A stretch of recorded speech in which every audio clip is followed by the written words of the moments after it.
Now, with the only tri-state forecast that's independently certified most accurate, here's Chief Meteorologist Kevin Robinson. Well, the tri-state remains in the firing line of clusters of thunderstorms, and here we go again tonight. This is what I'm keeping an eye on. You see this cluster of storms up near Chicago, the southern end of Lake Michigan? Well, this yellow box represents a severe thunderstorm warning, but I was just reading a discussion from the National Weather Service saying there's at least the potential that there may be a severe thunderstorm watch issued for parts of northern and central Indiana. The reason why? These storms here are expected to turn south and east as we go through the evening, so we'll have to keep a close eye. That could make for another noisy overnight for at least parts of the viewing area. These storms are rounding right on the periphery of some very hot air. Look at the difference. Chicago at 75, but 95 in St. Louis, and it's this temperature gradient that is the fuel for these storms to arc right into the tri-state again, and that's what we've been dealing with pretty much throughout the afternoon today.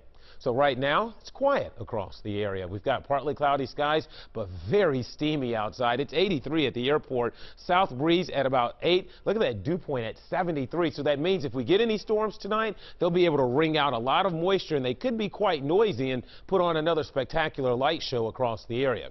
Let's talk about your headlines, because that's what we'll be keeping an eye on. Muggy conditions overnight with the potential for that cluster of storms up near Chicago to at least sideswipe, especially areas along and north of the Ohio River. Then as we get into the upcoming weekend here, let's call for less storms across the area. Yes, there will still be some rain around, but there will be less in terms of coverage of storms, and it's certainly going to stay warm and muggy. As we get into next week, how about we keep the heat, but it looks like towards the end of next week we could get in on what will be a significant cool down. I'm talking highs back into the 70s by the end of the week, so we'll see if that holds true. This evening's going to be steamy, though, with a mixture of sun and clouds. Temperatures in the 80s now will slowly slip their way down through the 70s here over the next couple of hours. Look at temperatures locally. 78 in Dayton, 83 in Cincinnati. Boy, the heat is knocking right on our doorstep. Almost 90 in Louisville, low 90s across much of southern Indiana. Here's the current weather setup. The core of the heat remains just out to our west, and I think it stays there even over the weekend. However, we'll be on the edge of the heat, and that will leave us in this conveyor belt of thunderstorm activity. There's the one from this morning. Here's the one I'll be watching for overnight tonight.